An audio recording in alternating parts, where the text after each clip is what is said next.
Jadi mungkin nggak banyak teman-teman yang ngerti pematang siantar, tapi tunggu ya,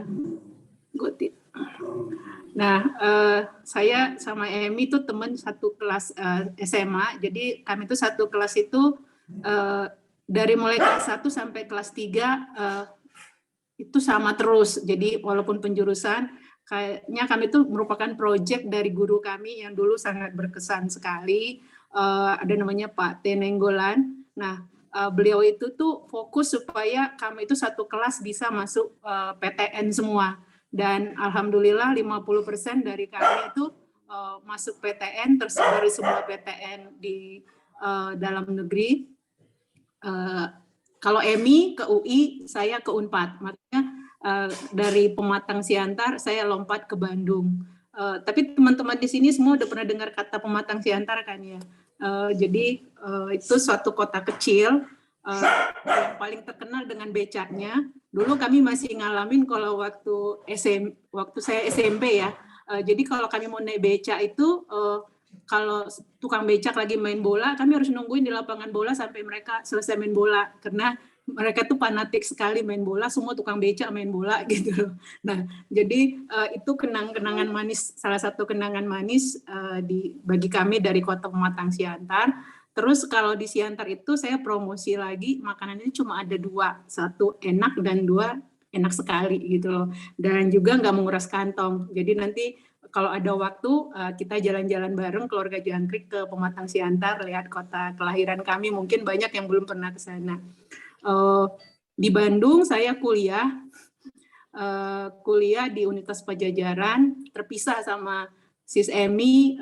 Kita jadi udah sekolah dulu kan nggak ada zaman-zaman handphone ya. Paling kita pernah waktu zaman kuliah tuh ketemu 1 kali 2 kali ya, di waktu Emi di Jakarta, saya ke Jakarta tuh pernah apa nggak ya sama Emi ya, saya lupa. Sama Riris pernah. Jadi karena kita terpencar dulu, saya jadinya orang Bandung, Emi jadi orang Jakarta. Nah, setelah saya lulus di Pajajaran, saya ngambil kuliahnya akuntan sih. Jadi sekarang background saya adalah menjadi akuntan. Nah, lulus dari Unpad, saya sebenarnya mula-mula kerja di Bandung dulu, karena waktu itu saya punya dosen saya ini unik sekali. Nah, beliau itu selama zaman saya sekolah itu suka kalau pergi ke luar negeri, saya dikasih buku untuk dibaca karena beliau malas baca. Nah, saya suruh baca dan saya disuruh bikin sinopsisnya. Nanti beliau baca ringkasannya itu gitu loh. Nah, habis itu saya dapat duit. Jadi duit itu bisa saya pakai buat jalan-jalan kalau lagi liburan. Jadi beliau selalu mensupport saya dengan cara seperti itu, sampai pada akhirnya waktu saya bikin skripsi, beliau juga challenge saya tuh bikin skripsi satu topik yang baru, dan itu menang beasiswa. Nah, karena saya terutang budi sama beliau itu sangat baik sekali, artinya secara nggak langsung saya jadinya banyak tahu juga dari buku-buku textbook, karena dulu waktu kuliah itu, kalau ada yang dari Bandung, textbook itu kan sangat mahal, jadi kami itu kuliahnya itu tuh paling beli buku yang udah kopian itu di Palasari namanya. Nah, ini terus yang edisi-edisi terbaru dapat dari guru ini, nah itu sangat baik sekali orangnya. Nah, beliau tuh men-challenge saya waktu itu. Nah, skripsi saya itu dapat beasiswa dari Bank of Tokyo. Nah, terus udah gitu, karena topiknya sangat menarik menurut mereka, saya waktu itu nulis skripsi accounting forensik ya. Kemudian karena beliau sangat baik dan perhatiannya ke saya, waktu beliau punya project di salah satu perusahaan di Bandung, dia suruh saya, karena jadi konsultannya, dia suruh saya yang menjalankan di sana. Jadi waktu itu di Bandung saya dibayar dengan gaji Jakarta, terus saya dapat antar jemput, terus saya dapat catering, pokoknya cukup untuk menabung. Tapi teman-teman saya semua di Jakarta. Akhirnya saya bilang sama bos yang di Bandung itu bahwa saya tuh pengen ke Jakarta, dan ini apa tuh namanya, saya akhirnya daftar jadi di BII. Nah, dulu mungkin teman-teman pernah dengar namanya Bank BII. Nah, saya dari dulu itu sampai sekarang akhirnya kerja di BII ini udah 30 tahun. Sekarang namanya MyBank. Nah, selama waktu di Maybank ini di BII ya, saya mulai karir saya itu sebagai auditor waktu itu. Kemudian waktu perjalanannya waktu saya itu ditransfer ke unit bisnis. Nah, itu tahun 98 sampai tahun 2000 saya jadi branch manager di Mumbai. Jadi saya tinggal di India. Ini penugasan dari BII juga saat itu. Kemudian pas pulang ke Indonesia, saya masih tetap di Maybank juga. Mungkin kemarin kita cerita di bank itu saya udah 30 tahun lebih sekarang di Jakarta. Nah, ini saya sebenarnya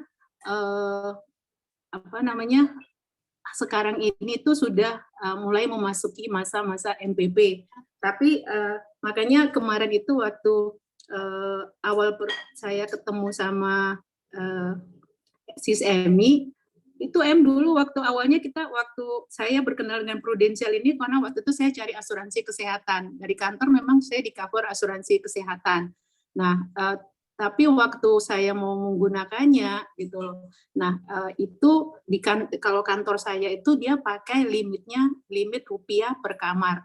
Nah, ternyata itu tuh di Jakarta itu tuh ada rumah sakitnya bukan rumah sakit yang sangat top sekali gitu loh, tapi harganya itu sudah nggak masuk ke dalam asuransi yang saya miliki. Nah, akhirnya bos saya nyarankan kenapa nggak beli asuransi aja, katanya. Nah, itulah perkenalan dengan Sis Emi lagi mengenai asuransi prudensial. Nah, waktu itu saya beli itu PPH ya, Emi, Black Card. Nah, itu habis itu kita cerita, terus Emi cerita bahwa di Prudential itu ada ini agensi. Nah, ini bisa kita menjalankan bisnis gitu. Nah, itu yang kita berapa kali ngobrol dengan Emi, saya pikir oke lah, toh saya mau pensiun 1 tahun lagi. Nah, saya mulai mempersiapkan diri sama-sama dengan Sis Emi. Nah, tapi ada berita buruknya lagi, karena waktu itu saya pikir saya nanti udah serius menjalanin bisnis ini, nanti saya udah seneng lah mau MPP tahun depan, nggak taunya kata bos saya, kamu itu pensiun itu hanya mimpi, katanya gitu. Jadi saya walaupun secara usia saya sekarang masuk MPP, tapi saya diminta untuk terus bekerja lagi di situ di perusahaan yang ada sekarang. Jadi saya sebenarnya mau pengen fokus juga setelah saya memasuki masa MPP ke bisnis ini. Namun karena perkembangannya seperti itu, jadi saya harus bagi waktu lagi antara pekerjaan yang ada sekarang dengan yang yang di bisnis ini. Walaupun saya sebenarnya menyukai sekali, apalagi saya senang sekali pada saat saya udah mulai bergabung dengan keluarga Jangkrik. Di sini keluarga Jangkrik yang saya ikutin setiap minggu menyenangkan sekali gitu loh. Jadi di sini orang-orang saya pikir bisa berkembang, banyak orang-orang hebat di sini, dari mulai Pak Bos David sama Cilora, Ko Leo, terus Ko Anton, banyaklah Mbak Leona. Tiap hari Sabtu saya dengar nama mereka semua ada di Fame of Hall. Saya bangga banget karena ternyata orang-orang Jangkrik ini semua orang-orang pilihan gitu loh, juara semuanya. Itu yang perkenalan saya. Jadi terima kasih saya udah diajak bergabung di sini Sis Emi. Mudah-mudahan saya bisa sesuai dengan yang diharapkan lah. Nah, kalau mengenai gardener pet lover nanti main aja ke rumah. Tadi kata Emi, kalau mau main ke rumah kita di Kota Wisata, nanti tanya Rumah Bomba, jangan nama Mala atau nama suami, karena satpamnya nggak tahu, namanya Bomba. Oke, kemudian setelah saya mendaftar jadi agent saat itu di bulan Mei, nah bulan Juni berhasil menjual satu buah isu lah, Black Card. Nah, waktu itu ini leader saya memang hebat juga. Jadi dia bilang, kamu kan udah pecah telur, kamu ikut lagi pendidikan yang lain katanya gitu. Wah, ditantangin begitu. Nah, akhirnya saya yang ini kan kalau kita lihat di sini tahun 2021 itu My First Journey, My First Class harusnya itu semua daripada kita udah menjalaninya. Nah, saya diminta sama leader saya untuk belajar yang Pre-Sales Builder. Nah, kemudian saya ikut join di situ, itu programnya 90 hari, waktu itu programnya tuh bentrok lagi sama acara jangkrik, jadi saya suka bolos di jangkrik setiap hari Rabu, karena itu programnya juga jamnya sama, 6.30 sampai jam 9. Nah, jadi suka saya selama 3 bulan nggak ngikutin acara di jangkrik. Tapi waktu itu kita pelajarannya itu tuh cukup padat, namun menyenangkan. Nah, intinya itu tuh adalah di sini yang dimintakan itu adalah komitmen dari kita dan kita beraktivitas. Kemudian dalam hal proses kita melaksanakan yang diminta. Di sini kalau kita lihat ada sales vital behavior, apa itu nanti kita lihat. Structure day itu apa? Nah, ini yang proses yang diharapkan dilakukan kita sebagai sales untuk membangun kesuksesan kita ke depannya. Nah, ini yang di dalam pelajaran itu 90 hari itu, ini yang harus kita lakukan ya. Makanya tadi saya bilang kalau di awal sebelum kita mulai, kalau leader-leader itu mohon maaf ke leader-leader, ini semua pelajaran apa namanya, teri-teri lah, kelas teri. Kalau yang udah kelas suhu kayak Ko Leo ini mah udah lewat lah ya, mohon maaf ya kok. Jadi ini kita belajar dari awal, terutama buat saya lihat banyak nama-nama agent-agent yang baru. Jadi ini kita diharuskan setiap hari kita menambah bank nama kita, 10 nama setiap hari. Kemudian kita melakukan call atau SMS atau WA itu 5 setiap hari. Jadi rumusnya itu 10, 5, 3, 1, 1. Nah, ini yang diharapkan dari kita, dari sales. Nah, tapi yang dari itu semua, memulai hari sama mengakhiri hari, kita harus membuat My Structure Day. Ini kayak untuk nanti mengevaluasi kita itu kalau sama leader juga, apa yang sudah kita lakukan, apakah kita yang lakukan selama 1 minggu itu sesuai dengan rencananya kita, nanti kita lihat di sana. Nah, kalau yang di sebelah kanan ini, goal, jadi kita pertama kali dalam menjadi agent ini, supaya untuk satu, kita tahu tujuannya kita, dan juga menyemangati kita, karena ternyata setelah saya lihat bisnis ini, memang menyenangkan, tapi tidak mudah gitu. Jadi perlu di sini konsistensi, kita perlu pasti ada waktu up and down, tapi dengan menyusun goal, dengan menyusun tujuan, nanti itu membuat kita selalu semangat ya. Itu nanti kita lihat. Nah, yang di kanan ini adalah proses daripada penjualan itu sendiri. Ini memang selalu kita lakukan secara berulang-ulang dan kita monitor hasilnya, kemudian kita review, dan ini yang diperlukan kuncinya adalah komitmen dan konsistensi. Nah, ini goal yang harus kita tetapkan di awal. Jadi kami di situ masing-masing disuruh harus membuat apa sih yang menjadi visi kita join di dalam bisnis ini. Nah, waktu itu tiap-tiap orang membuat bebas, setiap orang bebas bermimpi, dan ini waktu itu yang saya buat gitu loh. Jadi ada orang yang membuatnya, karena kebenaran saya di dalam ketua kelompok, jadi saya yang ngumpulin tugas-tugas, saya bacain juga punya teman-teman. Banyak yang buat mimpi-mimpi, dan saya pikir itu positif semua untuk mendorong kita selalu semangat di dalam bisnis ini. Misalnya ada yang bilang pokoknya tahun depan saya itu tuh bisa umroh, saya bisa beli mobil, saya bisa beli rumah. Nah, itu di set tahun-tahunnya kapan, berdasarkan itu perencanaan itu kita membuat aksi-aksi kita. Jadi tahun ini kita harus ngapain, tahun depan kita harus ngapain. Nah, tapi di sini memang banyak nanti dalam perjalanan waktunya akan kita adjust. Jadi kalau lihat di sini, inilah mimpi saya bergabung di bisnis ini.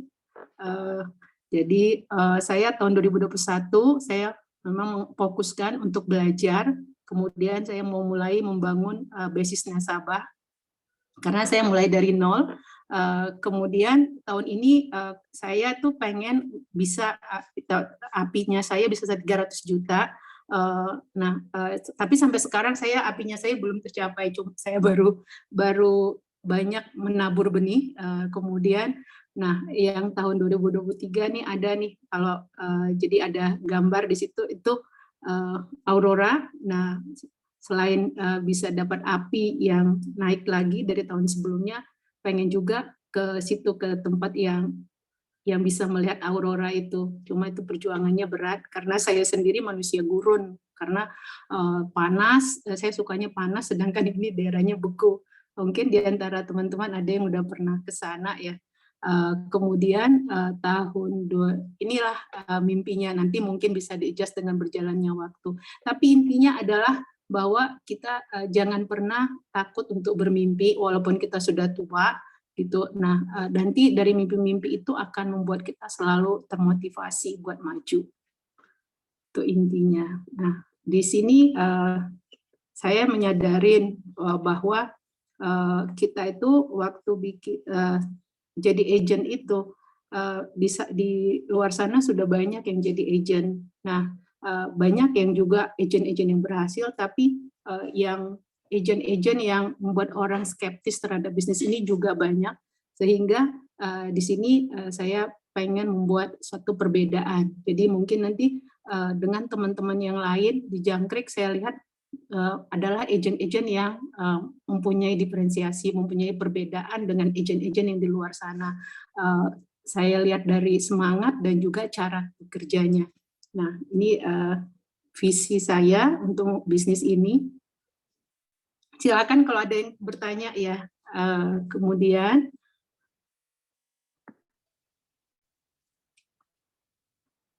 nah ini kalau saya lihat kenapa saya bilang bisnis ini cukup bagus, kenapa saya mau menekunin bisnis ini. Nah, saya lihat di sini peluang itu sangat luas sekali. Kalau lihat data statistiknya, belum ada 10% orang Indonesia yang punya asuransi hingga saat ini. Jadi masih banyak sekali, dan kemudian kalau lihat lagi, banyak sekali keluarga-keluarga baru, jadi anak-anak muda yang berpenghasilan bagus, dan mereka teredukasi dengan bagus, sehingga membutuhkan produk asuransi ini. Jadi ada peluang. Kemudian, tapi tantangannya itu sekarang trust yang rendah terhadap perusahaan asuransi, terutama yang kasus baru-baru ini kita nggak bisa menutup mata. Sebenarnya bukan hanya yang di Pru yang unit link, tapi kemarin dengan adanya kasus Jiwasraya, ada kasus Bakri gitu loh. Nah, itu orang itu trust-nya udah sangat rendah terhadap produk asuransi. Kemudian ada sikap skeptis sama orang. Jadi kalau orang bilang agen asuransi, orang memandangnya sebelah mata, padahal dia tidak tahu gitu loh bagaimana itu sebenarnya agen itu membantu dia gitu. Kemudian ini mungkin disebabkan oleh literasi asuransi yang minim dari masyarakatnya kita. Jadi ini memang tantangan yang harus kita hadapin, tapi kita harus bangga bahwa kita mempunyai kekuatan. Di dalamnya adalah misalnya brand dari Prudensial yang sangat kuat. Jadi orang kalau dibilang Prudensial, oh iya perusahaannya besar. Nah, kemudian produk-produk yang ada di sini kita semua udah tahu. Cilora sering presentasi produk-produknya cukup lengkap, dari mulai tadi yang kata Kak Suma bahwa yang paling basic itu kesehatannya juga ada beberapa variasi lengkap sekali. Kemudian sampai ke dalam produk warisan, itu semua ada di sini. Jadi kalau kita ketemu dengan prospek, produk-produknya kita itu tinggal kita sesuaikan aja dengan kebutuhan dari nasabah kita. Kemudian infrastruktur yang canggih, ini juga cukup bagus saya bilang, yang saya alami selama ini. Jadi saya udah mencoba bagaimana kita dalam masa pandemi bisa menjual tanpa harus keluar rumah, kita pakai cekatan pada saat itu.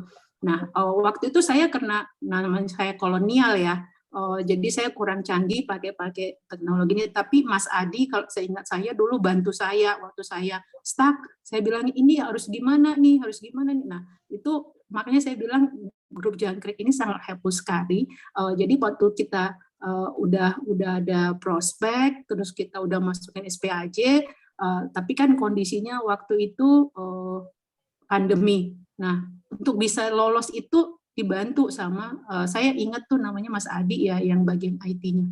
Jadi infrastrukturnya itu tuh cukup canggih dan user friendly juga. Jadi orang yang baru seperti saya pun udah bisa langsung menggunakannya. Jadi latihan 1 kali 2 kali sih harusnya udah langsung bisa menggunakan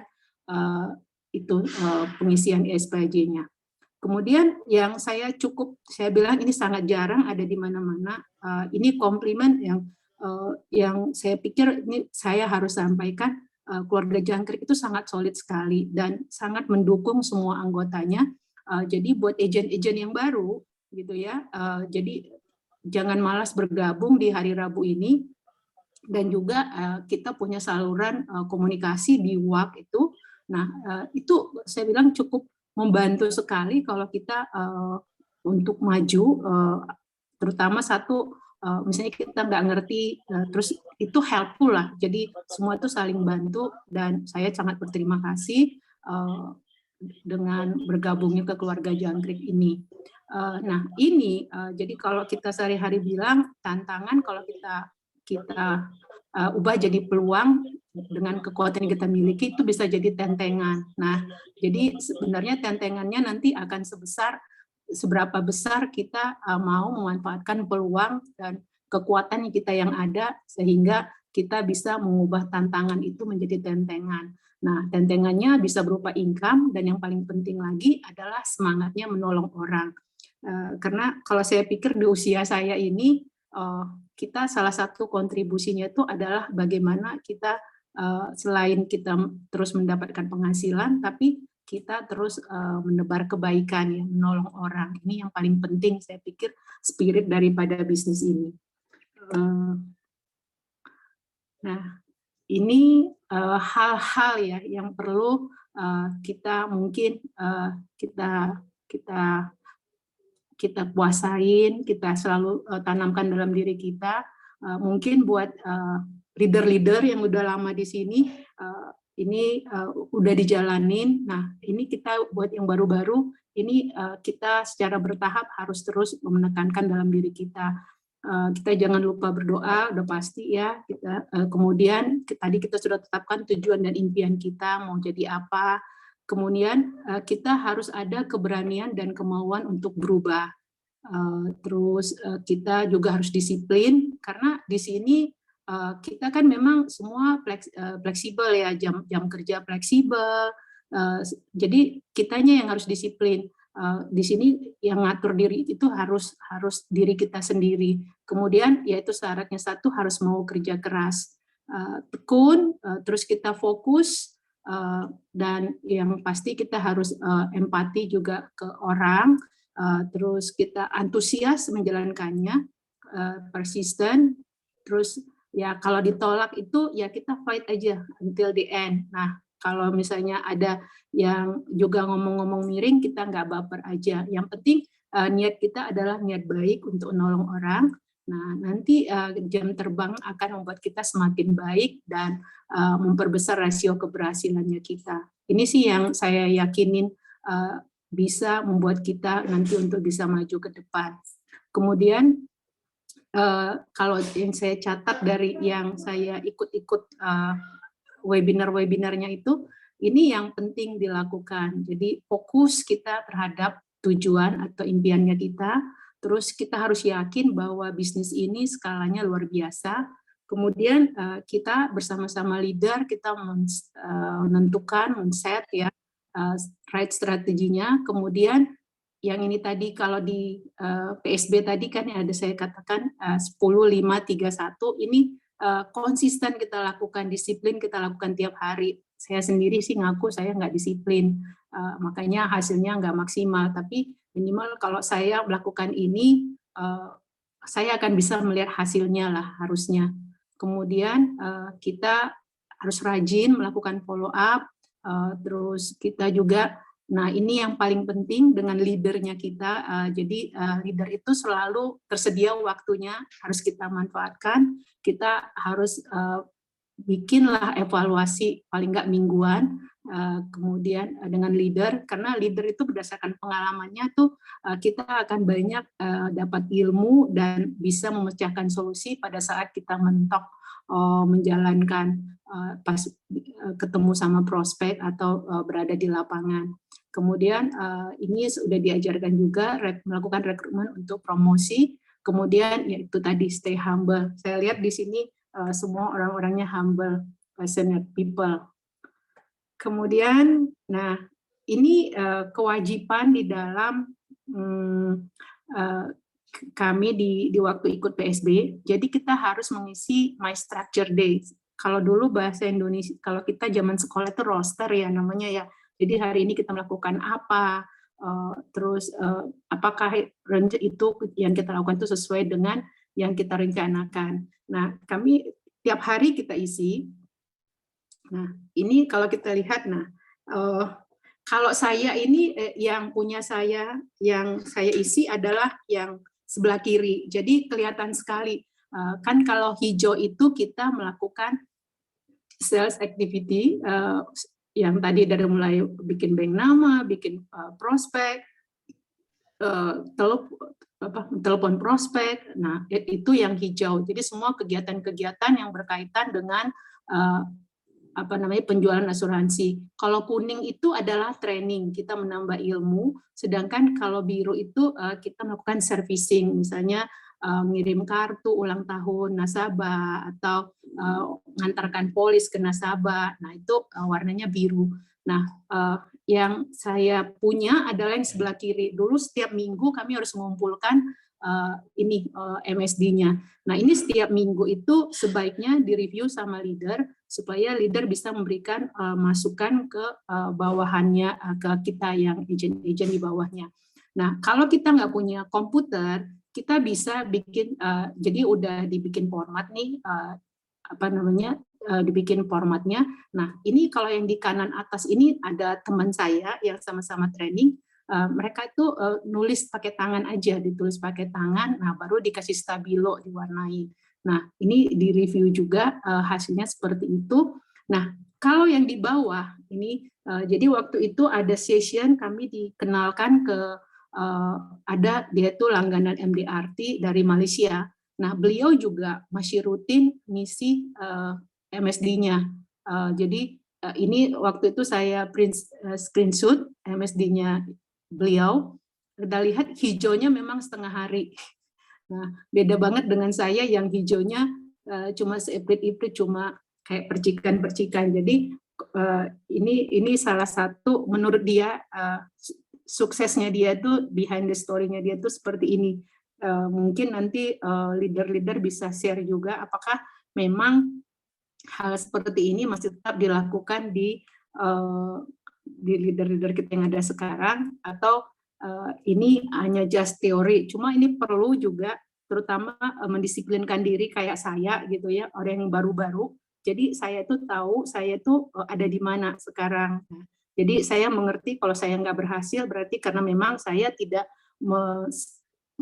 men-spend waktu saya lebih banyak di dalam bisnis ini gitu. Karena kalau saya banyak fokus ke bisnis ini, itu akan memberikan hasil yang berbeda dengan apa yang di MSD saya saat ini. Gitu. Jadi ini fungsi daripada MSD. Kemudian ini mungkin saya singkat-singkat aja. Nanti kalau mengingat waktunya sangat kita terbatas. Jadi ini siklus penjualan. Jadi secara teori di mana-mana juga seperti ini. Jadi poin yang pertama adalah membuat bank nama. Jadi ini kita langkah awalnya kita, kemudian membuat janji temu. Nah, kalau buat agen-agen yang baru, biasanya yang belum terlatih, jadi sebaiknya kita bikin skrip gitu loh. Skrip. Jadi kira-kira waktu kita memulai pembicaraan untuk janji temu seperti apa. Nanti kalau kita sudah terbiasa, udah nggak perlu lagi ada skrip seperti itu. Tapi supaya kita berhasil membuat janji temu itu pakai apa? yang harus kita bagaimana mulai pembicaraannya. Kemudian kegiatan ketiga adalah mencari fakta, sering disebut dengan finding fact, terus membangun ide dan konsep, kemudian kita melakukan presentasi, terus mengelola keberatan, dan insya Allah ada closing. Biasanya sebelumnya ada trial closing lagi ya, kemudian closing, baru yang terakhir service and referral. Ini beberapa kali pertemuan di Jangkrik, ini sering dibahas satu-satu. Jadi kita bahas, saya ingat Pak Bos David sering bahas tentang bagaimana dari referral, dari servicing kita bisa menghasilkan new leads lagi, nanti kita balik lagi ke nomor 1, seperti itu. Nah, di hari Sabtu, pertemuan Sabtu juga ada misalnya handling objection. Nah, ini juga ada sesi khusus nanti untuk memperdalam ini, bisa teman-teman agent yang baru kita sama-sama belajar lagi, karena kalau semakin diulang dan kita bisa mendapat share dari orang-orang yang telah pengalaman dari coach-coach yang ada di sana, itu bisa memperkaya diri kita juga. Nah, jadi kalau bagi saya tujuan saya melakukan penjualan adalah saya ingin agar semua klien bisa memiliki posisi keuangan yang lebih baik setelah membeli produk asuransi dari kita. Jadi itu tujuan saya kalau melakukan penjualan, mindsetnya. Nah, saya membiasakan diri saya itu dalam sebagai posisi konsultan, jadi penasehat keuangan. Mungkin sedikit dibantu dengan background saya yang akuntan, tapi dengan banyak baca, terus banyak di sini yang udah jadi salah satu financial planner yang udah certified. Ini leader saya ya Mbak Emi ya. Nah, tapi walaupun kita belum certified, kita itu bisa belajar juga dari banyak hal, misalnya dari di YouTube itu banyak tersedia sekarang untuk belajar banyak lah kalau ini untuk bisa menjadi pelan-pelan menjadi konsultan penasihat keuangan. Kemudian dalam melakukan penjualan kita harus berbasiskan need selling, jadi bukan maksa-maksa. Jadi kita nggak mau dengan orang yang kalau nanti dapat dengar nama kita, terus mereka delete kita dari handphone, terus mereka nggak mau ketemu kita lagi. Kalau misalnya ada acara-acara reuni kita udah nggak diundang lagi, karena kita di mana-mana selalu push selling. Nah itu nggak baik. Jadi sebaiknya kita harus need selling. Nah terus ini yang agak susah, kita lebih banyak mendengarkan, karena orang-orang di kita tuh lebih banyak bicara. Nah jadi dalam hal ini kita sebagai pemasar, kita banyak mendengarkan. Jadi apa yang menjadi Andre tutup. Ya Pak. Oke. Kemudian ada yang bocor ya. Kemudian kita banyak mendengarkan, kemudian kita juga meng-highlight, dengan mendengar itu kita bisa meng-highlight apa aja sih masalah-masalah yang dihadapi sama dia. Nah, terus kita bisa kasih solusi. Nah, ini tadi yang kita katakan kita melakukan soft approach. Jadi kita nggak mau maksa-maksa dalam hal penjualan. Kemudian kita juga memberikan edukasi literasi asuransi. Jadi sama Mbak Suma itu Mbak Suma kayaknya juga sudah terbiasa dengan literasi asuransi. Jadi apa yang diperlukan orang, nah seperti itu. Kenapa asuransi itu perlu mengelola resiko nah ini penting sekali. Nah nomor 7 adalah kita terus meningkatkan keahlian sebagai agen pemasar, karena ternyata dunia di luar sana berkembang terus, kebutuhan orang berkembang terus. Dan kalau kita lihat-lihat di YouTube itu banyak sekali ya approach baru, pemasar-pemasar mungkin ada yang cocok, tapi paling nggak kita tahu oh ya di luar itu seperti ini gitu. Nah jadi terus kita meningkatkan keahlian supaya kita relevan dengan perkembangan yang ada di luar. Nah ini dalam hal mencari nasabah baru. Nah kita harus membangun bank nama. Kalau ada Lotus lagi, ingat zaman saya ya kalau Lotus. Excel. Ketahuan umur deh. Nah, mungkin sebagian yang hadir di sini tuh nggak ngerti Lotus itu apa ya. Jadi waktu zaman saya dulu masih muda itu ada Lotus namanya. Lotus 123 ya Bu Mala ya. Benar-benar kok. Nah, jadi ini pakai Excel kita bikin ya. Mungkin tahap pertama sebelum kita ini saya copy dari ini. Jadi kalau di PSB saya sebagian mungkin udah yang ikut PSB tuh ada modul-modulnya yang kita baca di sana. Nah itu bagus sekali. Saya nggak tahu apakah itu bisa terbuka buat semua orang. Tapi waktu itu juga saya setiap minggu progres baru bisa buka lagi modulnya. Ini saya copy di sana. Jadi setiap nama yang kita punya, nomor telepon yang kita masukin, nah ini ada yang poin-poin yang perlu kita kita identifikasikan berdasarkan dari ini ya teorinya yang ada di dalam itu. Tapi memang informasi ini minimal harus kita dapat sih. Jadi waktu kita melakukan fact finding. Jadi pertama kali sih kita bikin nama sama nomor teleponnya dulu. Kemudian kita bisa bikin kira-kira nih pencapaian income-nya berapa, asetnya berapa. Tapi nanyanya nanti kalau yang leader-leader pasti udah jago lah ya nanyanya ya. Tapi buat agen-agen yang baru nanya bukan gini, Bapak penghasilannya berapa ya? Bukan gitu ya.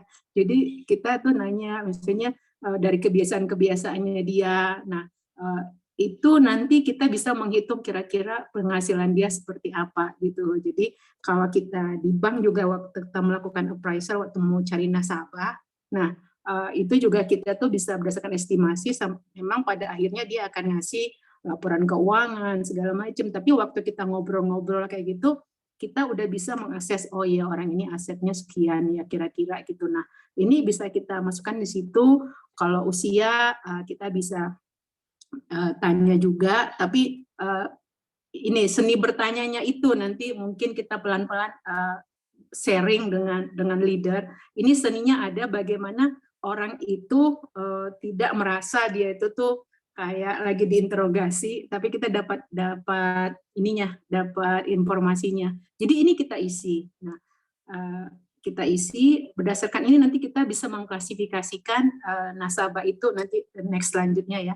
Nah, kemarin saya itu sama Cilora juga ikut, ada berapa, Cicilia juga ikut ya, Emi ikut juga. Nah kami itu belajar juga ini mengenai di sana kalau di PSB kita cuma disuruh ngumpulin 100 bank nama yang harus ada di dalam bank namanya kita. Kalau di yang ini yang program ini tuh 500 nama gitu loh, 500 nama yang kita masukkan. Nah itu diklasifikasikan, jadi ada ABCD. A itu adalah orang yang sangat dekat sama kita, gitu kan, keluarga ring 1 lah A itu, gitu kan. Terus orang itu lagi kita klasifikasikan lagi, dia tuh ya kenal baik gitu loh, kayak kenal baik. Nah ini dia mempercayai kita, mungkin juga mau hubungin kita sering dia mau hubungin ke kita gitu loh. Jadi lebih akrab tapi bukan ring 1 gitu loh. Itu yang di klasifikasi B. Tapi dia sudah ada mempercayain kita. Jadi misalnya dia udah ngomongin uangnya, tabungannya, rencana-rencana keuangannya sama kita. Nah itu kita masukkan di klasifikasi B. Nah di klasifikasi C mungkin kita punya rekan-rekan vendor gitu kan, rekan-rekan bisnis gitu. Komunikasi kita ada 2 arah. Nah, ini kita diajarin waktu itu, jadi ada A, B, C, D-nya itu tuh orang yang kayak kenal presiden lah, kita baru dia kenal, kita kenal dia mungkin kenal kita juga gitu loh. Atau orang yang baru sama sekali gitu loh. Nah, ini di waktu itu kita disuruh ngumpulin 500 nama. Itu tuh kita berpikir source-nya mungkin dari Facebook. Di Facebook kan banyak tuh temenan kita 2000. Tapi waktu mau masukin ke sini agak repot juga, ini masuk B atau C atau D ya gitu kan. Nah, ini kita diajarin waktu itu kita tuh melakukan kontak dengan mereka. Itu tuh yang pertama itu setiap 8 minggu sekali yang di bawah ya, yang D gitu loh. Nah, waktu itu Cilora udah pernah ngajarin juga ke kita bagaimana kita menggeser yang D ini ke C, dari C bisa ke B, terus bisa ke A, karena yang paling tinggi probabilitasnya untuk bisa menjadi closing itu ada di A gitu loh. Jadi kita harus merubah ini posisi yang ada di D ini ke C, yang C ke B gitu kan. Nah, kita juga waktu itu diajarin caranya bagaimana, tadi kan konsepnya kan kita mau need selling ya, dan soft approach. Nah, jadi kita itu tuh nggak langsung bilang kita mau agen asuransi, mau ini. Nah, waktu itu sih seru juga sih, saya juga nyoba yang ini, yang dari D ini kita kebenaran dikasih. Jadi orang yang tidak kita kenal sama sekali. Jadi bisa kan kenal presiden, dan juga orang yang tidak kenal sama sekali kita dikasih nomor WA-nya gitu. Nah, kita bilangin kita pemasar asuransi. Nah, kalau ada yang mau ditanya tentang asuransi, silakan. Dalam hal ini kami bukan menjual asuransi gitu loh kan. Lucu-lucu sih komennya dari mereka. Mereka membaca gitu loh kan. Tapi untuk engage ke D ke C, dari D ke C ini memang agak susah gitu loh. Jadi sebaiknya sih yang kita memang yang D-nya tetap digarap, tapi kita harus megang yang B dan A gitu loh. Nah ini kalau misalnya 1 kali 2 kali nggak berhasil, kita ulang terus gitu loh. Jadi ini aturan dari training itu. Jadi kalau setiap seminggu sekali kita kasih say hello, kita kasih kalau misalnya mulai ada ketertarikan, nanti kita baru cerita-cerita yang lain yang mulai nyerempet ke sana, tapi kita tidak langsung menjual yang produk asuransi next-nya ya. Nah, ini tadi sumber bank namanya, daftar telepon dari ProLeads, media sosial, terus bisa juga dari Instagram, kita bisa membangun leads, membangun bank nama. Kemudian di WhatsApp kalau kita bikin di dalam itunya kita, apa tuh yang di dalam profilnya kita juga, nah nanti orang-orang suka nanyain juga. Nah waktu di PSB kami juga disuruh harus bikin ini, jadi dalam flyer-flyernya seperti apa, kemudian di TikTok itu ternyata itu sekarang itu saya surprise juga, lebih dari 70% itu tuh anak-anak target marketnya kita itu tuh suka main TikTok gitu loh. Nah jadi kalau lihat di sini ada yang bikin TikTok misalnya dengan uang mengurangin minum Starbucks 1 kali seminggu. Nah, itu bisa dapat jaminan asuransi gitu. Nah, ini macam-macam di sini, cukup kreatif. Jadi memang kreativitasnya diperlukan ya dalam dunia digital. Nah, ini pendekatan untuk kita bisa menghasilkan bank namanya. Kemudian ini tadi yang kalau soft approaching, nah soft approaching itu kita mau gimana janji bertemu. Nah tujuannya kita kan supaya prospeknya mau ditemuin kan. Terus kita juga dia mau di follow up, terus dia mau bercerita gitu loh, masalahnya dia apa. Kemudian kita dengan begitu bisa membuat solusinya, kita tahu kebutuhannya, dan juga kita bisa menentukan jumlah pertanggungan nanti yang lebih optimal seperti apa. Nah, ini juga tadi kita nggak mau push selling supaya kita jangan jadi public enemy, nanti kemana-mana kita ditakutin. Nah, jadi hubungan pertemanan kita tetap terjaga. Nah, di sini waktu buat janji ini tadi saya bilang kalau kita masih baru, kita sebaiknya bikin script, nanti ada ice breaking-nya seperti apa, kemudian di sini juga kita menggunakan bahasa Indonesia, bukan istilah-istilah kita di pro, tapi kalau bahasanya itu ya yang bisa connect dengan mereka sama leads-nya kita itu. Kemudian kita cari topik yang lagi hot. Jadi topik-topik apa yang lagi hot, coba untuk ice breaking-nya kita kasihkan kita ajak untuk membuka pembicaraan. Tapi jangan yang sifatnya sensitif, apalagi sifatnya berbau politik, karena kita nggak tahu pandangan politik orang lain. Jadi ini sifat politik kita jauhin, tapi kita cari misalnya topik yang lagi hot, yang jadi perbincangan, atau misalnya sebentar lagi tadi kan kayak mau mudik, terus ada yang mau mudik booster gimana gitu loh. Nah, jadi kita ini membuka ice breaking lebih dahulu. kemudian kita memicu minat di sini. Itu tadi kalau misalnya ada event-event yang akan terjadi setiap bulannya, misalnya Women's Day, nah itu bisa juga kita mulai percakapan seperti itu.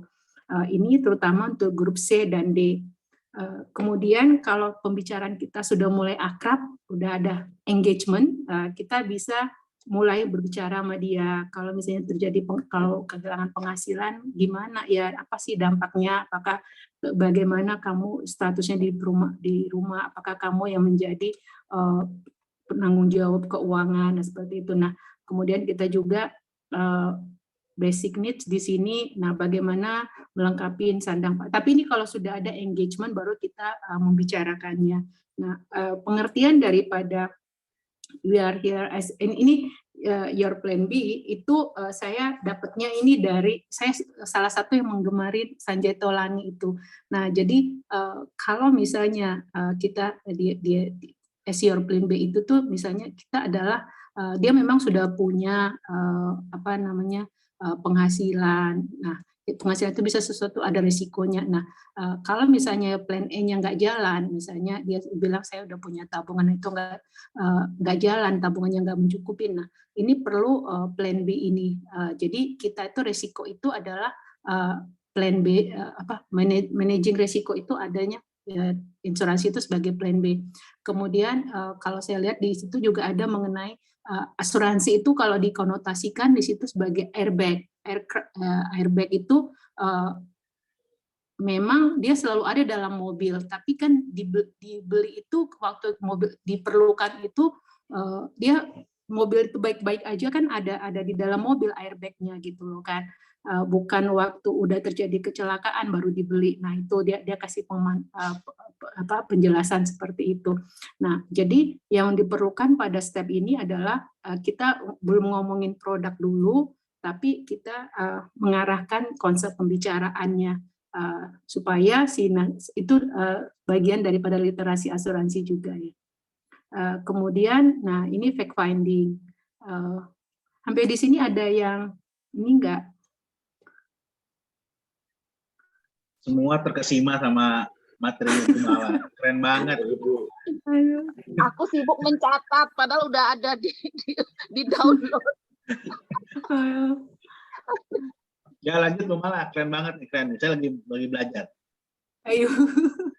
Oke. Aku takutnya oke. Nah, kalau kita sudah berhasil ketemu sama nasabah, berarti kita mengidentifikasikan fact finding-nya ya, kebutuhan nasabah itu apa gitu kan.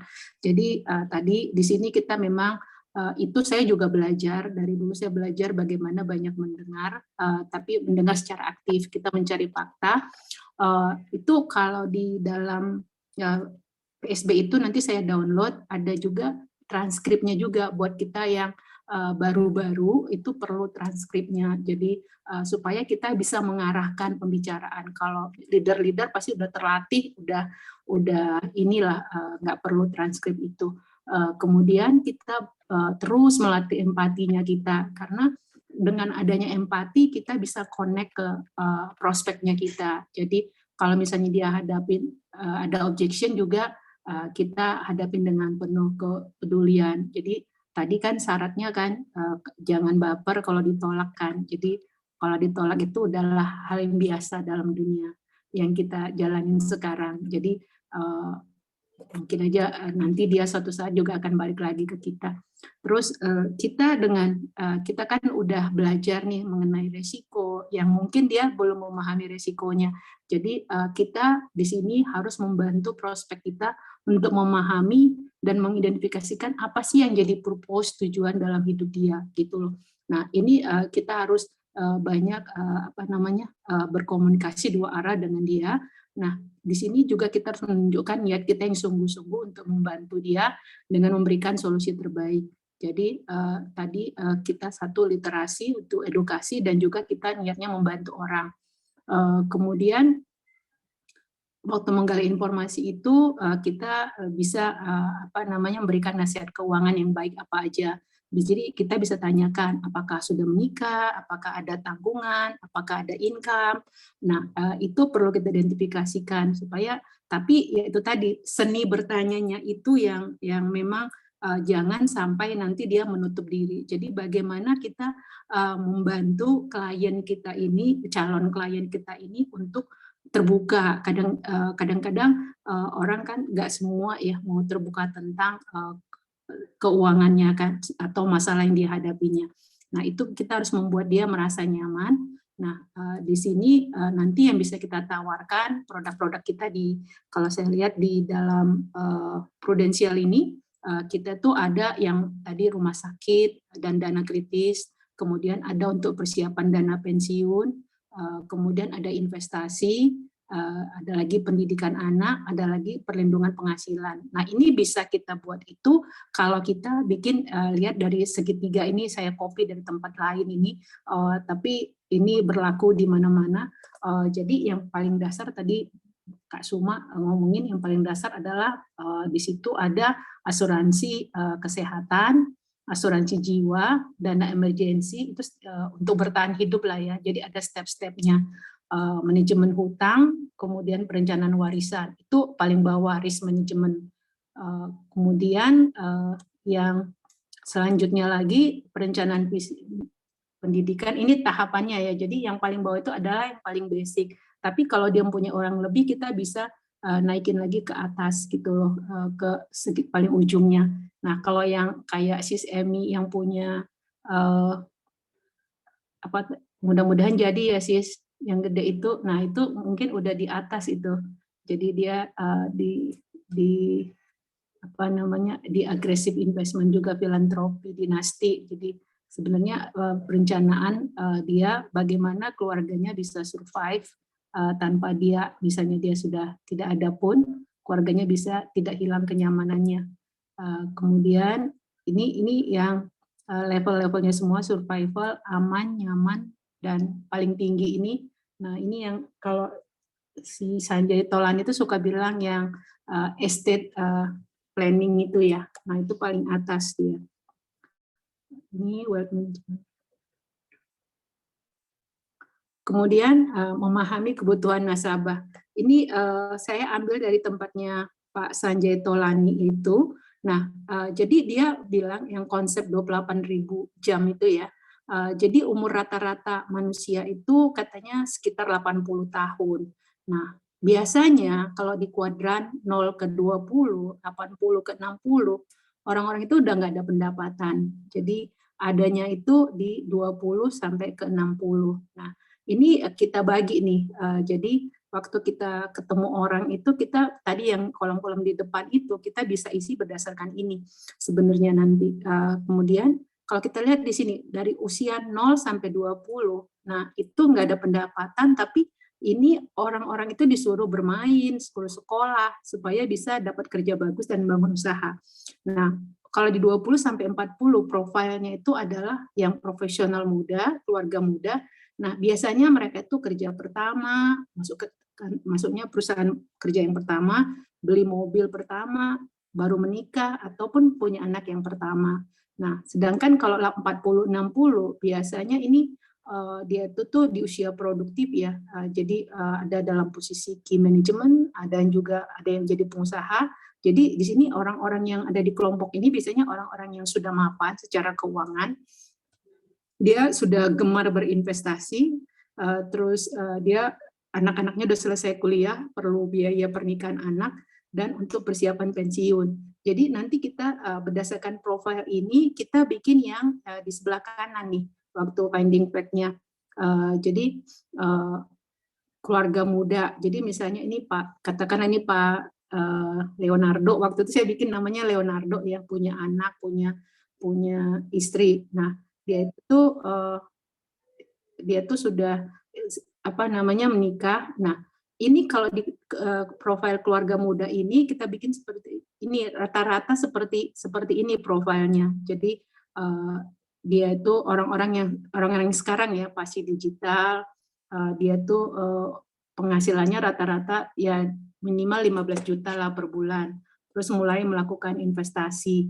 Nah, nanti berdasarkan ini kita bikin apa sih kira-kira produk yang sesuai untuk dia gitu loh. Jadi kita bagi-bagi nih, ada yang profesional, ada yang profesional itu dia belum menikah tapi dia sudah bekerja, keluarga muda. Nanti kita waktu menawarkan produk-produk kita, konsepnya kita berdasarkan ini, kita membangun konsepnya berdasarkan pembagian ini.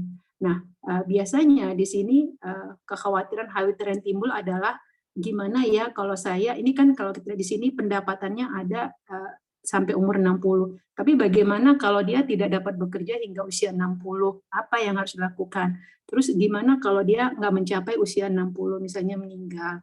Terus bagaimana kalau pensiunnya nggak cukup untuk uang pensiun yang dia dapat nggak cukup untuk umur 60 sampai 80 tahunnya nanti. Nah, dia kan nggak mungkin mau jadi beban keluarga. Nah, kekhawatiran-kekhawatiran inilah yang perlu kita gali supaya kita bisa mendefinisikan produk-produk apa yang tepat untuk dia gitu.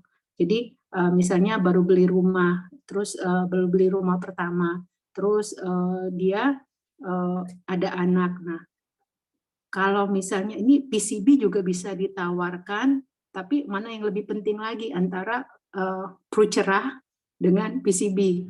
Nah, misalnya semua sama-sama penting. Nah, yang mana dulu nih yang kita duluankan yang paling penting supaya nanti yang tadi kan ada yang siklus ke-8. Nah, waktu kita setelah servicing di situ kita bisa yang Pak David pernah ajarkan yang review policy. Nah, nanti pada tahapan tahun-tahun selanjutnya kita bisa menawarkan, misalnya kita ambil dulu yang paling pentingnya PCB dulu, kritis dulu, karena dia baru ada KPR. Kalau misalnya terjadi apa-apa sama dia, supaya nanti KPR-nya bisa paling nggak sampai dia agak sembuh sedikit itu bisa punya penghasilan, ada yang menghidupin keluarganya. Baru nanti kan tiap tahun gaji naik kalau misalnya dia karyawan ya. Nah, itu baru bisa beli perut cerah. Nah, itu bisa kita tanyakan ke dia juga yang mana yang menjadi prioritas dia kalau misalnya kemampuan keuangannya tidak mencukupi. Nah, ini kita perlunya bikin scorecard seperti ini untuk profile masing-masing prospeknya kita gitu. Kalau dalam Excel sih ya tinggal copy paste aja. Kemudian masih ada waktu. Oke, ini yang perlu, ini saya copy juga nih dari PSB. Jadi kalau single seperti apa, ini yang diajarkan di sana ya, menikah dengan satu anak, menikah, terus anak lebih dari satu apa. Kemudian yang di sini kita juga menggugah dia lewat pohon keluarga gitu loh. Nah, ini saya skip ya. Nah, kalau kita udah ketemu, udah membangun menggali fakta dari nasabah kita, nah tahap selanjutnya adalah kita membicarakan rekomendasi. Jadi kita membuat tadi profil risikonya dia seperti apa, terus kita juga satu sisi kita kan juga memperkenalkan prudensial. Jadi kita bawa siapkan juga informasi mengenai prudensial, siapa tahu nasabah kita, jadi kita tidak punya asumsi kalau semua orang tahu dengan prudensial, jadi kita selalu siap dengan sedia apa itu prudensial. Jadi itu bisa di-download lah dari websitenya prudensial. Biasanya di investor relation-nya itu ada snapshot mengenai kinerja daripada prudensial. Kemudian yang ini nih, kalau misalnya ini agak tricky ya, dan aku lihat dengan cuma saran aja dengan perkembangan yang terjadi kemarin gitu, kita sih harusnya menawarkan pooling itu hanya kepada nasabah yang benar-benar mengerti investasi gitu loh. Jadi jangan kita giring dia untuk mengambil yang ada, kalau saya ya kayak yang ada unit link-nya, kalau dia sendiri tidak mengerti bagaimana unit link itu bekerja gitu loh, karena di situ ada resiko yang bagi orang yang tidak mengerti investasi, nanti dia akan merasa dia dirugikan gitu. Nah, itu cukup membawa banyak dampak kemarin gitu loh ya, terimbas kemana-mana. Sebenarnya kalau di sisi saya pikir sih itu ada dua sisi. Jadi produknya sendiri nggak salah, yang salah itu mungkin dulu agen pemasarnya yang menjanjikan sesuatu, ataupun misalnya menjanjikan sesuatu yang tidak bisa terjadi saat ini, yang nasabahnya bilang dia tidak pernah dikasih tahu, tapi nasabahnya sendiri pun sebenarnya kalau untung dia diam-diam, tapi kalau rugi teriak gitu loh.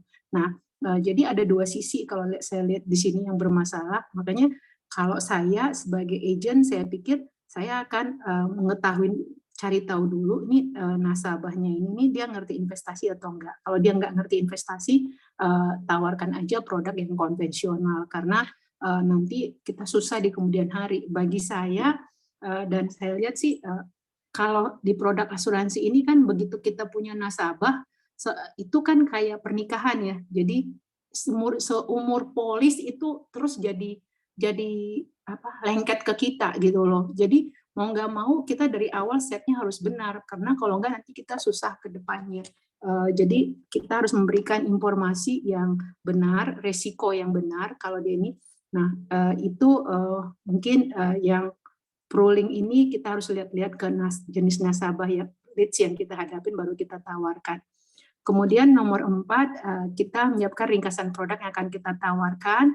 Terus kita mulai buat ilustrasi di Proofforce. Saya harapkan teman-teman adik-adik agan-agan baru udah mulai belajar di SPAJ, bikin SPAJ di Proofforce, dan tiap hari buka Proofforce-nya karena banyak info di sana. Kemudian kita membuat rekomendasi berlandaskan informasi yang penting yang kita dapat dalam proses pencarian fakta. Nah, ini lagi yang paling penting, karena leader-leader kita sudah berpengalaman selama ini. Jadi sebelum kita mau ketemu calon klien, nah ini baiknya kita diskusikan dulu dengan leader nih. Ini saya punya prospek seperti ini, yang saya temukan seperti ini, dan ini yang mau saya solusikan. Jadi nanti Bapak Ibu leader kita juga bisa kasih review sebelum kita ketemu klien, namanya juga kita baru kan jadi agent kan, supaya nggak salah gitu. Oke, kemudian ini snapshot aja sih kalau misalnya ringkasan produk. Nah, ini Procinta, PCB, Procerah. Ini tulisan-tulisan kita secara personal ya. Jadi mungkin nanti bisa ditambahkan kalau misalnya Procinta itu apa, kita agen baru, jadi kita harus hafal nih Procinta apa sih gitu kan. Terus supaya nanti waktu kita menceritakan ke nasabahnya juga benar. Jadi ini bisa ditambahkan, bisa dikurangkan. Tapi sebaiknya kita buat seperti ini supaya kita ngapelin pas cerita ke nasabahnya juga bisa sama nasabahnya itu bisa dibayangkan, oh produknya seperti ini gitu. Nah, ini bisa ditambahin nanti sama agent-agent yang lain, teman-teman yang lain.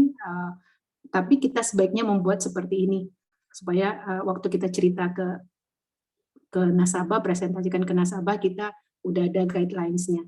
Kemudian hal-hal seperti ini juga, ini Cilora ini rajin memberikan seperti ini sangat membantu kasih visualisasi waktu kita ngomong ke nasabah, calon kliennya kita. Jadi ini cerita skema daripada produk itu seperti ini gitu. Nah, jadi dia juga gampang ngelihatnya daripada lihat polis yang tebal-tebal itu paling kita kasih yang ringkasan yang di depan polis, tapi bagaimana asuransi ini bekerja. Nah, ini bagus sekali dikasih visual-visual seperti ini. Kemudian, nah ini yang paling krusial, paling kritikal, apalagi buat yang baru-baru, bagaimana kita mempresentasikan solusi ke calon klien kita. Jadi kita bagaimana mempresentasikan konsep sama rekomendasinya kita, dan juga bagaimana kita mengatasi pertanyaan-pertanyaan dan keraguan daripada prospek kita. Jadi ini kita waktu mempresentasikan ini perlu percaya diri, antusias ya. Kemudian kesan pertamanya itu sangat penting. Kemudian kita presentasinya jangan bertele-tele, maksimum 7 menit untuk mempresentasikan konsep dan rekomendasi yang kita ajukan ke nasabah. Nah, ini terus di situ juga kita diajarkan kita ya di rumah, apalagi agen-agen baru ya, kita rehearsal lah ya, apa kira-kira yang nanti yang akan dibicarakan di sana. Kita worth it juga bikin chit-chat untuk yang baru-baru, tapi kalau leader nggak usah bikin kira-kira apa yang muncul jadi pertanyaan dia. Jadi antisipasi pertanyaan. Terus tapi jangan lupa juga di sini waktu kita nyampaikan presentasi, selain kita berikan contoh, kita juga kasih batasan waktu penawaran. Karena kalau dibiarkan terbuka itu nggak bakalan jadi-jadi. Nanti saya mikir dulu seperti itu. Nah, itu nanti lama lagi. Nah, itu nanti ada bagaimana kita handling objection seperti itu. Nah, terus kita nggak perlu minta informasi yang nggak perlu. Nah, nanti hasil diskusi kita, presentasi kita dengan dia, kita bikin rangkumannya, terus kita setelah pertemuan kita bisa kirim balik ke dia, terus kita mudah-mudahan langsung isu. Nah, ini singkat aja ya. Ini soalnya kalau Pak David ini bisa 2 jam ngajarkannya. Kemarin juga kalau Leo waktu hari Sabtu ngajarkan ini juga bagaimana handling objection. Nah, jadi katanya kita nggak perlu takut dengan objection karena objection itu merupakan signal untuk membeli karena dia ada ketertarikan. Jadi orang yang membeli tidak akan diam saja, dia kalau ada keberatan kita anggap itu sebagai ketertarikan. Nah, jadi apapun katanya keberatannya selalu aku dulu dengan mengucapkan saya paham, saya mengerti, saya setuju. Nah, jadi kita pokoknya jangan reluctant dengan keberatan-keberatannya, kita kelola keberatan dia itu seperti apa.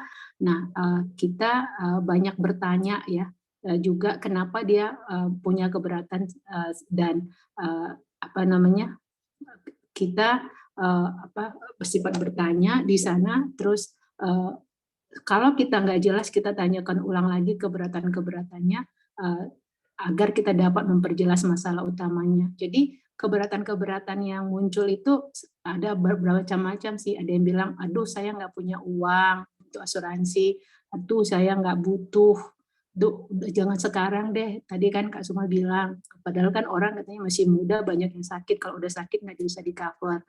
Nah, yang paling gawat ini no trust gitu loh. Jadi saya contohnya kemarin juga ada orang yang biasa, jadi kategori A ya, kategori A dia tuh bilang saya punya uang sekian, dia bilang mau buat tabungan, jadi dia nanya di MyBank itu lagi ada program ini ya, ternyata dia tuh di kantornya bayar gajinya lewat MyBank, lewat mau bikin tabungan yang kalau kami bilangnya MyPlan Plus, jadi tabungan yang ada gift-nya, jadi dia bilang dia mau nyimpan uangnya di sana buat sekolah anaknya. Terus aku bilangin, kenapa nggak di-combine aja? Aku boleh kasih solusi nggak? Padahal dia udah kelompok A ya, saudara dekat. Nah, terus ngomong apa? Asuransi. Pokoknya kalau ngomongin solusi yang lain boleh, asal jangan asuransi. Wah, itu memang.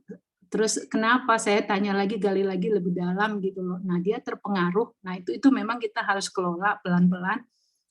Saya nggak give up sama itu orang, tapi saya akan kelola pelan-pelan. Saya kemarin dengerin aja. Jadi dia ketakutannya dengan itu lagi, balik lagi. Jadi uangnya hilang, katanya kayak gitu. Jadi aku bilang, coba mau nggak kalau misalnya saya kasih tahu produk yang uangnya pasti nggak hilang gitu. Jadi itu seperti tabungan juga, tapi manfaatnya lebih banyak, saya bilang kayak gitu. Itu banyak sekarang ini, dalam kondisi sekarang, kita nggak bisa hindari, dan bukan salah kita, gitu loh, tapi nanti mudah-mudahan seiring berjalannya waktu akan hilang, bahwa banyak orang kurang percaya dengan produk asuransi. Nah, itu yang harus kita edukasi. Kemarin juga ada yang nanyakan ke saya, dia bilang, ada jaminan nggak kayak deposito katanya gitu. Jadi dia bilang kalau deposito di bank kan ada LPS-nya gitu. Nah ini ada jaminan nggak kalau kenapa katanya kayak gitu kan. So aku bilang kan OJK nggak mengharuskan ada jaminan seperti itu. Pasti kalau diminta sama OJK itu tetap aja ada, aku bilang kayak gitu. Tapi saat ini kan OJK memandang itu nggak perlu. Aku kemarin jawabnya seperti itu, nggak tahu jawab itu salah apa enggak. Tapi aku pikir jawabannya apa lagi ya kalau kayak gitu ya. Kalau dia bilang masalah garansi deposit itu kok nggak ada di dunia asuransi. Mungkin saat ini kan si OJK-nya, regulatornya nggak meminta kan. Berarti itu belum dianggap perlu, aku bilang gitu.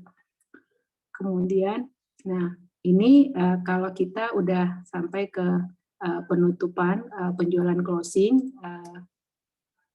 Jadi ini tadi setelah presentasi, mudah-mudahan kita itu bisa closing. Kemarin diajarin tuh di kelas hari Sabtu kemarin trial closing, bagaimana biar sukses melakukan closing. Nah, ini beberapa tips yang diajarkan di PSB untuk prosesnya. Jadi kita juga bisa bilang misalnya kayak di produk asuransi itu, termasuk di agen pemasar, pajaknya kan masih cukup baik ya kalau dibandingkan dengan di tabungan kan. Jadi banyak kita harus bisa memberikan benefit highlight dari apa plus daripada produk asuransi ini dibandingkan kalau nasabah itu membanding-bandingkan dengan produk investasi yang lain gitu. Terus yang paling pentingnya adalah payungnya itu, pengelolaan resikonya itu yang harus kita tekankan ke nasabah kita. Jadi kemudian juga kalau yang tidak ada itu di produk-produk perbankan itu ya manfaat meninggal itu. Jadi selama polis masih berlaku, terus ada juga kalau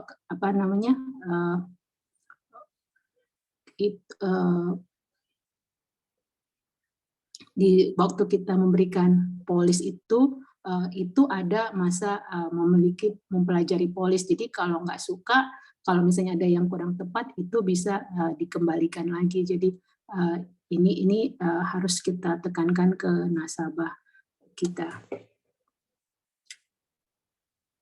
Nah, ini udah dijelaskan sama Pak David waktu itu. Jadi servicing itu kita sangat perlu waktu kita udah closing, kita ngantar polis ke tempat nasabah, terus kita bantu nasabahnya untuk install Pro Access atau Pulse, terus kita juga di satu sisi tadi yang 100 nasabah itu kita bisa update nasabah ini, kita kelompok-kelompokkan lagi, dia masih bisa beli lagi. Jadi kita punya reminder, nanti bisa jadi referensi. Jadi kita kelompok-kelompokkan lagi nasabah kita, supaya nanti waktu kita mau follow up, kita bisa langsung tahu. Kemudian kita juga ngupdate hari-hari penting nasabah. Jadi biar kita ada alasan bisa PDKT lagi, dan juga sebagai bentuk apresiasi kita ke nasabahnya, membangun konektivitas, kita bisa mencatat hari-hari pentingnya dia. Jadi misalnya hari ulang tahun, hari misalnya ada wisuda, anniversary, nah itu bisa kita kirimkan kembang, kirimkan kue, atau paling nggak kita ngucapin selamat via WA, itu cukup, perhatian itu cukup perlu. Itu sama juga di dunia perbankan kita lakukan. Kemudian kita baik juga ya nasabah-nasabah itu, jadi begitu selesai kita jual sama dia bukan berarti putus di situ, kita selalu membangun relationship, kita kirim, misalnya kita info-info kesehatan apa yang punya, info promo-promo, misalnya ada promo di McD lo, ada promo BTS lo, nah kita kalau bisa kita kirim vouchernya, jadi dia tetap ada kontak dengan kita. Nah kemudian kita juga harus membantu nasabah jangan sampai lapse. Jadi kita buka-buka proporsinya kita perhatikan, dia monitor pembayaran dia, preminya berjalan lancar apa enggak, karena kasihan nanti dia udah bayar lama-lama, tiba-tiba lapse, waktu saat tiba-tiba harus ada klaim, nggak bisa dilakukan klaim, nah itu harus kita bantu.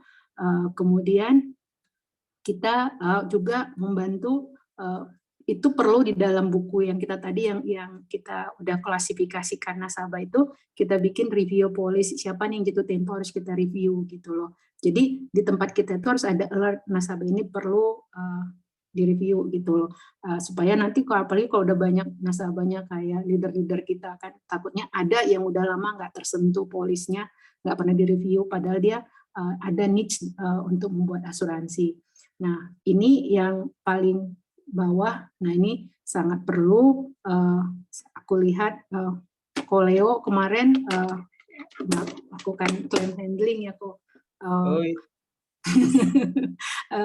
membantu nasabahnya melakukan klaim, terus mengunjungi nasabahnya ke rumah sakit, dan katanya banyak dapat rezeki lagi ya kok setelah itu ya kok. Jadi ini perlu kita lakukan sebagai agent untuk konektivitas kita terus ke nasabah. Jadi itu tadi, begitu dia jadi nasabah kita, dia akan merit dengan kita sampai umur polisnya habis. Jadi nggak hanya jualan selesai, tapi dia akan tetap bersama kita bantu dia juga waktu melakukan claim handling. Oke, sepertinya seperti itu. Tetap semangat. Wish you all the best. Sukses. Keren. Kasih plus dong buat Mala. Keren banget. Boleh di-unmute teman-teman, kasih plus dong. Ayo. Makasih banyak Bu Mala. Luar biasa, Sister. Keren Thank Kakak. you, Mala. Dan Bu Mala. Thank you. Itulah hasil belajar di PSB. Bolos setiap hari Rabu, hasilnya itulah.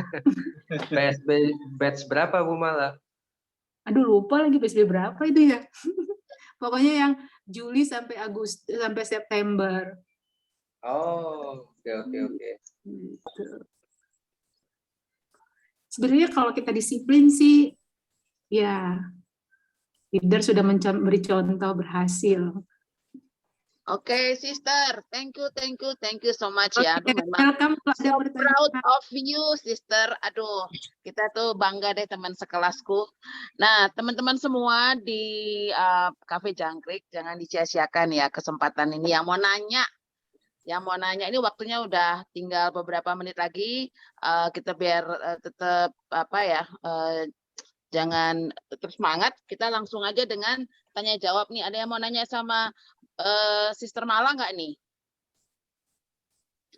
Ayo, Eda Risma, tanya yuk. Iya, welcome. Pokoknya di sini itu ya kita keluarga besar saling bantu itu aja. Iya. Ini berapa lama Sis ngerjain PowerPoint-nya? Udah kayak mau presentasi ke BOD. Luar biasa. Nggak nyangka aku. Kirain kamu akan nyiapin beberapa slide. Kayak kalau aku tuh paling 3 slide. Namaku Emi. Aku aduh, malu deh. Saya mau nanya dong, kalau kalian nanya saya mau nanya nih Mbak Bu Mala. Waduh, saya mau Iya, belajar. Pak. nih. Silakan Pak David, nanya Pak. Ya, Bu Mala, saya kan tadi tertarik ke masalah bank nama. Ya, terkadang memang untuk baru-baru agent awal selalu kesulitan bukan kesulitan ya, mungkin agak malas membuat list nama. Ya, nah kan pengalaman Bu Mala ikut kemarin di Facebook kan jadi wajib kan bikin list nama itu kan. Iya.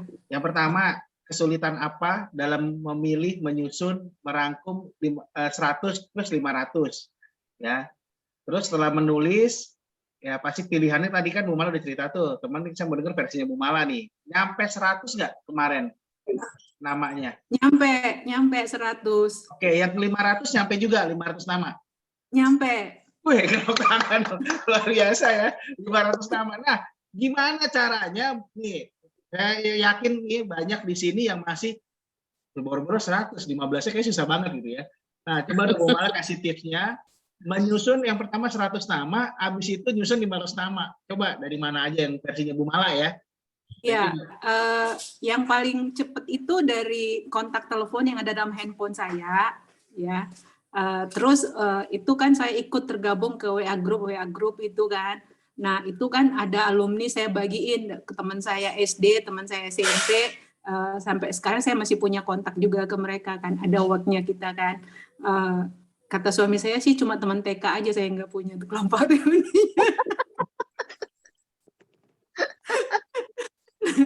Jadi itu kelompok sekolah, terus di sana kelompok tetangga waktu saya di Bandung itu juga saya iniin. Terus dan kita di bank itu, jadi mungkin teman-teman yang asal dari bank itu, jadi saya dulu itu mulai dulu itu diajarin setiap hari harus nambah 1 teman gitu loh.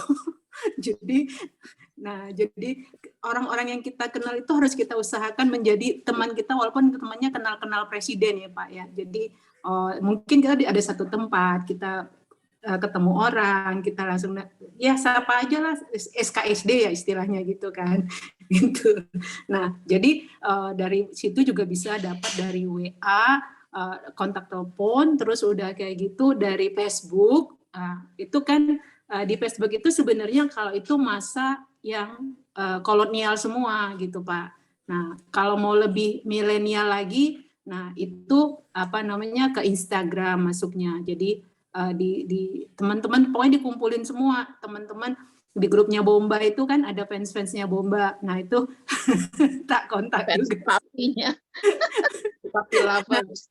Di kelompok tanaman juga. Nah itu saya ini juga gitu loh Pak. Pokoknya kita tuh pelan-pelan aja dapat juga sih Pak, ternyata itu ada 500 kemarin gitu loh. Terus yang paling susah itu mau tuh menggolong-golongkan ke A, B, C, D itu. Nah, seberapa dekat itu kita harus jujur kan dengan diri kita sendiri, paling enggak kita di kertas itu jujur gitu loh, bukan ke orang lain gitu. Nah, di situ siapa yang di A, siapa di B, makanya saya takut tuh kalau sampai itu jatuh ke tangan orang lain, nanti dia bilang, oh saya cuma D ya dalam hidup kamu. Jadi itu ada A itu yang susah Pak, A susah A-nya. Nah kalau banyaknya di C menurut saya ya, jadi di C lah banyaknya, di B lumayan makin tersaring. Ya. Itu sih Pak. Oke, jadi sebelumnya kan Bu Mala nggak pernah kan bikin list nama kan? Enggak. Ternyata kaget juga ya, ternyata pas dikumpulin mungkin ternyata semuanya kebanyakan di D ya, nggak di A. Banyaknya itu tuh C. Oh, di C? Iya, C. Jadi buat teman-teman tadi ada ABCD ya, tadi kalau mungkin ngelihat slide-nya, nanti kita coba saya screenshot, nanti slide-nya saya bagi di grup. Sebenarnya itu penting membagi hubungan ya, biar nanti mappingnya lebih mudah kali gitu kan, maksudnya Bu Mala ya? Iya Pak. Nah, dari 500 itu Bu Mala sudah pernah dikontak belum? Minimal di WA itu, langsung WA ya? Iya, ada pakai WA gitu loh ya Pak. Justru malah itu ya, ini pengalaman saya, tapi saya nggak apa-apa. Yang A itu bilangin, yang kayak kemarin ada juga dia ngomongin tentang pro-link juga, jadi unit link juga gitu kan. Terus dia masuk kategori A gitu kan. Terus dia bilangin ke saya, aku sekarang mulai ini loh, aktif loh di Prudensial jadi agent. Kamu ngomongin Prudensial, kamu jangan, aku bilang padahal dia itu aku deket sekali sama dia gitu loh kan. Masalah kamu apa sih? Terus dia bilangin, dulu ya saya nabung sekian, saya dijanjiin tiap bulan saya sekian. Ternyata waktu udah selesai ini katanya gitu, udah selesai bayar nyicil preminya, ternyata ada lagi biayanya dan uangnya nggak segitu katanya gitu kan. Mana sih polismu? Aku bilang kayak gitu kan. Siapa dulu ngajarin kau begitu? Aku bilang gue beli kayak gitu kan. Sini biar aku bacain, aku bantuin. Aku bilang kan, enggak, aku udah buang polisnya katanya kayak gitu kan. Loh, kok dibuang? Iya, Bu, aku tebus aja dulu itu, rugi-rugi katanya gitu. Iya, siapa tahu itu ada yang salah. Agennya itu udah director loh, lu baru kemarin sore gituin. keluar dari Ciantarnya keluar ya. Siapa itu Dia bilang gitu. Teman kita. Bukan, itu sekretaris presiden direkturnya aku. Astaga. Ya, pokoknya lu itu jangan ngomongin Prudensial sama aku, katanya kayak gitu. Jangan gitu lah Teh, aku bilang gitu kan. Aku bilang mungkin aja agenmu itu tuh salah waktu jelasin, atau lu nggak dengarnya baik-baik. Enak aja lu gitu. Ya, untung dirimu udah nggak baper-baper ya saya. Iya, harus mati rasa. Jadi jangan masukin ke hati. Yang penting saya tidak berbuat gitu aja kalau saya mah. Jadi aku bilangin kan niat kita kan kita mau bantu kamu. Aku bilang kayak gitu. Aku bilang aku kan nggak pernah nakal sama kamu kan. Makanya aku mau jelasin. Aku bilang, dia tuh dulu direktur loh, udah level direktur loh, masih kemarin sore gitu. Nggak tahu dirimu ini ya. Oke. Pokoknya jangan baper deh gitu loh. Jadi kalau orang bilangin, pokoknya jangan ngomongin sama saya selain kalau asuransi ya. Oke, suatu saat juga lu balik sama gua bilang. Mantap. Itu bener spiritnya. Ya. Nah, saya juga mau sharing tadi kalau benar kata Bu Mala ya, nggak usah baper. Ya, tadi sorry saya agak telat masuknya karena tadi hari ini nggak rencana mau ketemu orang mau closing gitu. Ada nasabah kita kebetulan dekat rumah sini, akhirnya saya ajak makan. Ada makan gitu ya. Tipsnya cuma ajak makan aja. Dan singkat makan sama nasabah saya, dia ada satu teman kita juga yang sudah hampir 2 tahun kalau ngobrol asuransi nggak pernah ini, udah nggak usah gitu. Udahlah nggak perlu. Nah, Ya singkat cerita tadi akhirnya gara-gara kita ngomongin polis, ya benar tadi kata Bu Mala, banyak door opener buat ketemu nasabah. Ya contohnya tadi Pulse, ya teman-teman yang belum tahu Pulse tanya sama leadernya. Pulse itu adalah portal khusus nasabah, aplikasi khusus nasabah, ya di mana nasabah itu nanti bisa lihat polisnya, nama nomor polis, nama polis, manfaat, kartu, PPH, digital semuanya ada di situ, ya. Jadi tadi ya ngalir-ngalir makan ya saya bilang Cici download Pulse aja nanti Cici ketahuan loh. Iya nih gue bingung nih polis gue yang mana aja gitu. Ya singkat cerita akhirnya downloadin Pulse. Cerita dong betapa canggihnya teknologi Prudential. Nah yang satu ini yang nggak pernah mau closing, ya saya ngobrol lagi tentang sakit. Nah dia cerita oh gue pernah HNP loh bla bla bla bla. Ya jadi singkat cerita tadi closing ya closing satu case yang udah orang yang udah lama nggak mau ya udahlah kita mah tetap aja no baper kata Bu Mala kan cuek aja ya padahal kan dia itu yang bikin video video biografinya video corporate profile-nya mitra keluarga ya nah tadi banyak ngomong tentang mitra keluarga dan tadi oh mau nggak kita bikin collab yuk Jangkrik sama mitra keluarga kita bikin buka puasa bersama gathering konsepnya wah tuh keren tuh Bu Emi ya jadi nanti dia yang bayarin kita cuma ngundang peserta aja. Nah, buat teman-teman di Jakarta kalau ada ya kalau mau kita undang semua customer atau apa, kita bikin talk show sama mitra keluarga. Buka acaranya bukber, nanti dia siapin dokternya. Nah, singkat cerita saya bilang gini, Om, lu kan tiap hari kerjanya nongkrong di rumah sakit bikin video. Dia cerita tuh batang otak, pembuluh, sekarang ada alat lagi kalau mau operasi HNP cukup di 2 titik, segala rupa itu biayanya ada yang 150, ada yang 600, ada sekian lah sakit-sakitnya. Pertanyaan saya bilang, lu kalau sakit mau punya segitu ratus juta, kok lu nggak takut sih? Ya takut sih. Ya kalau takut urusin KTP langsung. Wah, akhirnya tadi surrender juga ngasih KTP ya. Ya jadi benar kata Bu Mala, satu kita nggak usah baper-baper. Yang kedua terus aja berlakukan yang terbaik yang kita bisa kayak tadi ya. Kasih tahu informasi ke nasabah tentang ada produk ada Pulse ya. Jadi semua bisa buka Pulse, ngeliat polisnya. Ngomong itu aja sama orang-orang yang punya asuransi Prudential karena nggak semua orang tahu ada Pulse. Pertanyaannya mungkin nggak semua agent di sini download Pulse. Benar nggak? Pak Anom udah download Pulse belum? Pak Anom? Sudah, Pak. Wes mantap. Nah ini contoh yang udah. Jangkrik mah hebat. Ya, siapa lagi coba nih yang udah yang baru denger Pulse ya kecuali agent baru ya. Pak Yan Kerti udah punya Pulse? Udah download? Apa sih belum nih ya. Nah, teman-teman coba download namanya Pulse. Udah. Udah, Pak Yan? Oke, ya jadi dari banyak masuk pintu masuknya. Jadi teman gak usah bingung ya ada Pulse ya. Kemarin kita ketemu nasabah ya udah cerita begitu aja. Jadi hari ini buat saya Bu Mala keren banget ya materinya lengkap ya. Cuma saya waktunya terlalu singkat. Mestinya tadi dibagi dua sesi ya. Hari ini sama minggu depan mestinya. Oke, tadi masalah bank nama. Jadi teman-teman bank nama wajib teman-teman dicoba. Dulu di awal saya kalau boleh share sedikit, saya punya bikin 100 bank nama. Ternyata sampai hari ini 100 nama itu belum selesai. Tapi saya udah jadi keburu agency director. Kenapa? Dalam perjalanan 100 nama itu ternyata di nama kelima malah ide baru dari nama kelima, iya mesti gue kesini akhirnya jadi nggak terus tuh. Jadi malah nanti berkembang kita nulisnya si A, jadi malah janji ketemunya sama si B. Kita bisa referensi ke si C. Yang ada nomor 5, 6, 7 ke bawahnya itu jadi malah belum habis sampai sekarang. Itulah gunanya bank nama. Ya tadi kalau saya bilang lagi setelah bank nama mapping. Ya di mapping tadi ABCD paling gampang yuk ngobrol sama leadernya. Gue mau ketemu si ini nih, profilnya apa? Tadi kan kalau Bu Mala bilang ada profil ya. Kalau keluarga muda, profilnya apa? Kira-kira kita mau jualnya apa nih? Ya, tadi udah jelas banget tuh materinya. Nah, buat teman-teman yang masih baru, kalau melihat tadi Bu Mala ilmunya banyak banget ya. Nah, teman-teman bisa ikut training juga gratis. Namanya ilmunya PSB ya. PSB ya Bu Mala ya? Iya benar, Pak. Pokoknya syaratnya isu satu udah pecah telur.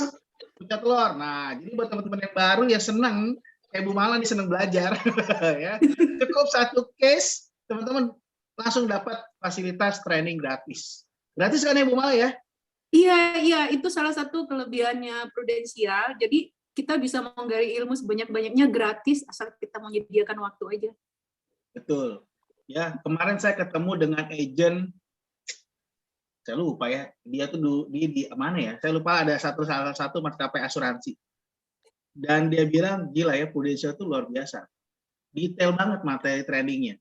Dia di asuransi itu boro-boro ada materi training, dia bikin sendiri. Sampai mesti bikin materi selling, materi dia sampai bikin sendiri, dia bilang. Karena nggak ada yang ngajarin, cuma disuruh, nih lu jualan, nih produknya ini, udah sana jualan. Makanya buat teman-teman yang ada di Prudential, benar kata Bu Mala, manfaatkan. Yang penting investasi waktu, ya, dan niat aja buat belajar.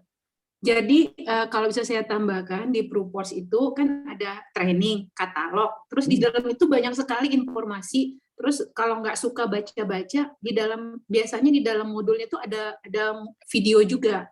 Jadi kita bisa dengerin pengalaman-pengalaman dari orang gitu loh. Terus banyak ilmu deh pokoknya di situ. Jadi kalau lagi ngabuburit, nah bisa. Iya, atau kalau nggak bisa tidur, ya itu juga obat ngantuk yang paling sempurna tuh ya. Kalau susah tidur, nonton aja ada video-videonya, pasti ngantuk. Langsung tidur. Langsung alam sadar ya masuknya ya. Oke, balik lagi ke Bu Emi, silakan. Ya, oke. Ya. Oke, teman-teman Jangkrik, kalau sudah tidak ada pertanyaan lagi, wah, Pak David, kita buat si Sister Mala ini kita nggak ada ini ya Pak. Biar dari saya untuk Sister Mala aja ya, saya traktir aja ya. Oke, iya.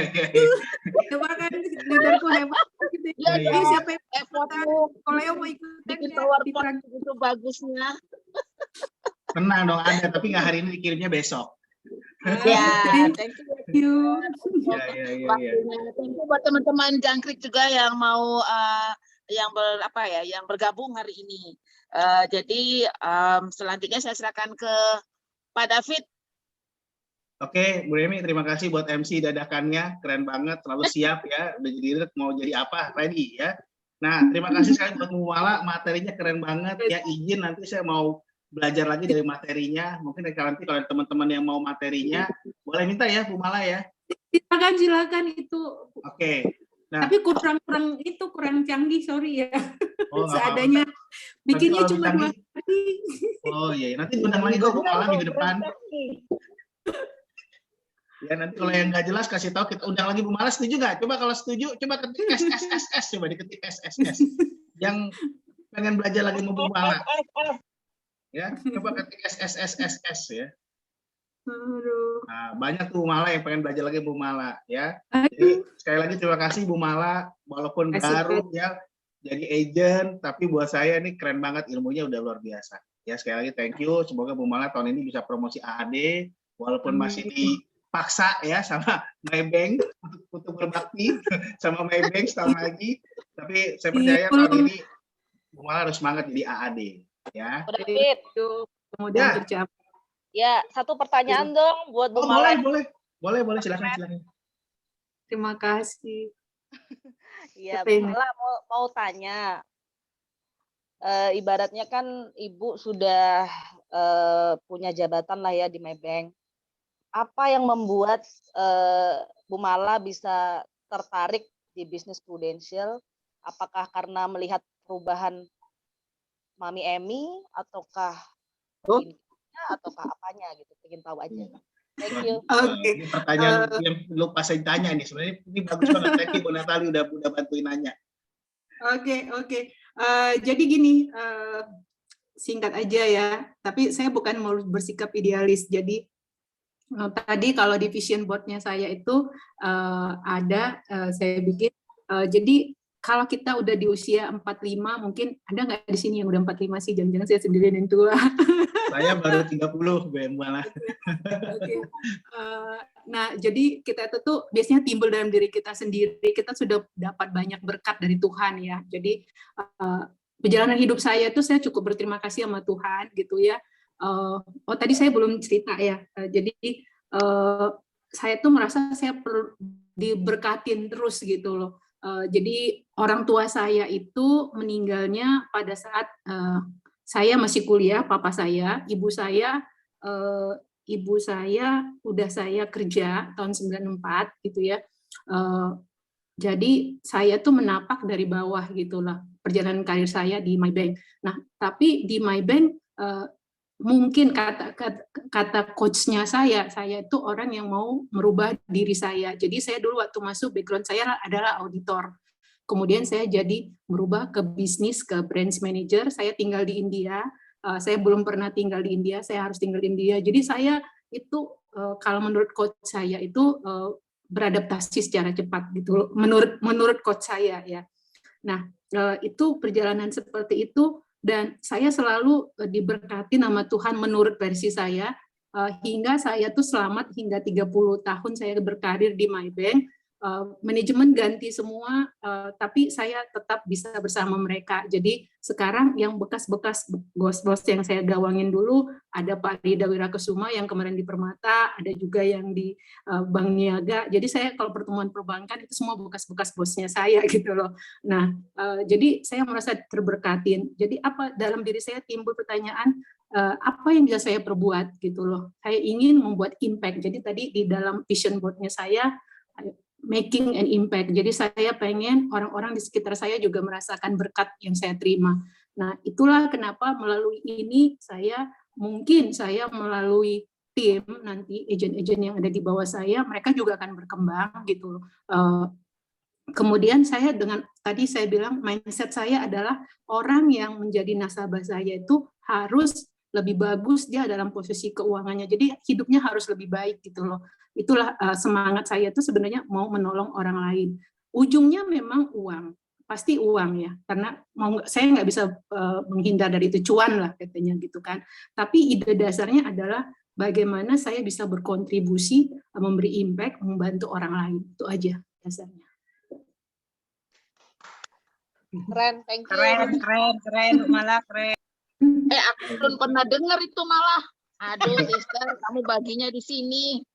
Leadernya kemana aja leadernya? Gak bener nih leadernya. Kurang Cuma ngobrol. malah tanda tangan ya, jadi agent.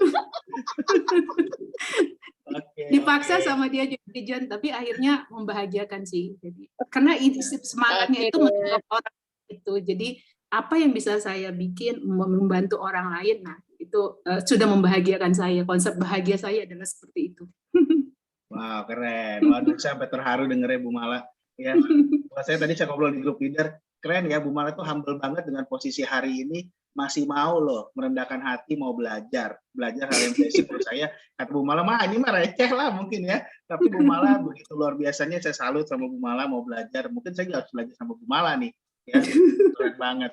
Nah, anyway sekali lagi terima kasih buat Bu Mala. Jangan bosan-bosan ya kalau nanti ada request dari teman-teman, pengen Bu Mala lagi. Wah, ya mungkin nanti slide-nya bisa lebih detail. Satu slide tuh kayaknya bisa sebenarnya satu slide itu bisa 1 jam sendiri sebenarnya kalau detail ya, Bu Mala ya. Iya, tapi kan tadi kan kita waktunya cuma 30 menit jadi saya kejar-kejaran. Iya, nggak apa-apa itu buat teaser aja ya. Nanti tenang, masih ada 12 bulan ke depan, 10 bulan ke depan bisa kok ya buat diselip-selipin nanti. Ya. Oke. Sekali lagi terima kasih buat Bu Mala dan teman-teman yang sudah hadir, yang mau stay sampai sampai detik ini ya, masih ada di Zoom. Nah, untuk menutup acara malam ini, saya pengen kita sama-sama mungkin mau berdoa ya, karena ada kawan kita dari Bali yang biasa suka nge-Zoom sama kita juga, Ko Adi ya, kalau suka lihat di Zoom itu namanya Ko Adi. Tadi pagi tepatnya jam 1 subuh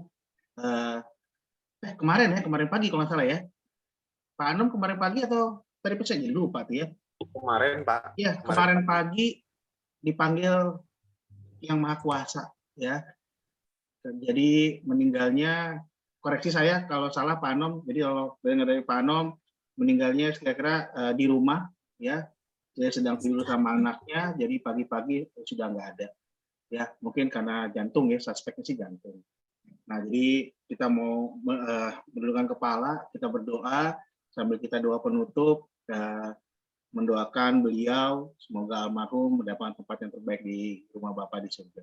Kita berdoa menurut kepercayaan kita masing-masing sambil kita menutup acara malam ini. Ya, saya pimpin dengan Katolik ya, dengan Bapa dan Putra Kudus. Selamat malam Bapak, selamat malam Tuhan Yesus, selamat malam Bunda Maria. Terima kasih buat penyertaanmu dari awal acara Cafe Jangkrik ini sehingga sampai hari ini, sampai detik ini, Kau pimpin Bu Mala yang begitu luar biasa memberkati kami semua dengan segala ilmu yang sudah didapat. Berkati selalu Bu Mala sehingga Bu Mala bisa mencapai apa yang sudah dicita-citakan yang menjadi berkat buat banyak orang lagi. Biarkan kami juga Tuhan diberikan kesempatan memiliki cita-cita yang luar biasa seperti Bu Mala. Biar kami bukan hanya bisa menjadi berkat buat diri kami dan keluarga, tapi kami boleh menjadi berkat buat orang-orang yang kami temui. Baik itu keluarga kami maupun orang-orang yang butuh mungkin penghasilan pekerjaan yang ada di Prudensial. Tuhan yang baik, kami juga ingin berdoa buat sahabat kami, saudara kami, Ko Adi, yang setelah kembali ke rumah Bapa. Tuhan kasihanilah dan ampunilah segala dosa-dosanya. Kami percaya Ko Adi adalah ayah yang luar biasa bagi kedua anaknya yang masih kecil. Kami percaya Ko Adi begitu baik membina, mengajarkan anaknya sehingga anaknya begitu luar biasa, baik-baik semua Tuhan. Kami ingin berdoa khusus buat Ko Adi, ampunilah segala kesalahan yang berkatilah dia, sehingga Kau boleh terima di dalam kerajaan-Mu. Kami juga berdoa buat istri, Cece dan anak-anaknya, 2 orang ini, berikanlah mereka ketabahan, kekuatan untuk menjalankan sisa perjalanan dunia ini. Sekali lagi Bapak, terima kasih buat acara malam ini yang luar biasa yang Kau pimpin, sehingga kami boleh terberkati sekali malam ini. Dalam nama Tuhan Yesus kami mengucap syukur. Amin. Oke, terima kasih buat teman-teman semua yang sudah hadir. Jangan bosan-bosan ya. Tetap kembali Rabu depan kita di Cafe Jangkrik di hari yang sama, di jam yang sama. Ya, sekali lagi terima kasih buat Bu Mala, buat teman-teman semua yang udah hadir. Sampai ketemu Rabu depan. Thank you semua. Untuk leader stay dulu ya. Thank you. Selamat malam, bye-bye, thank you. Semuanya. Thank you semua. Terima kasih.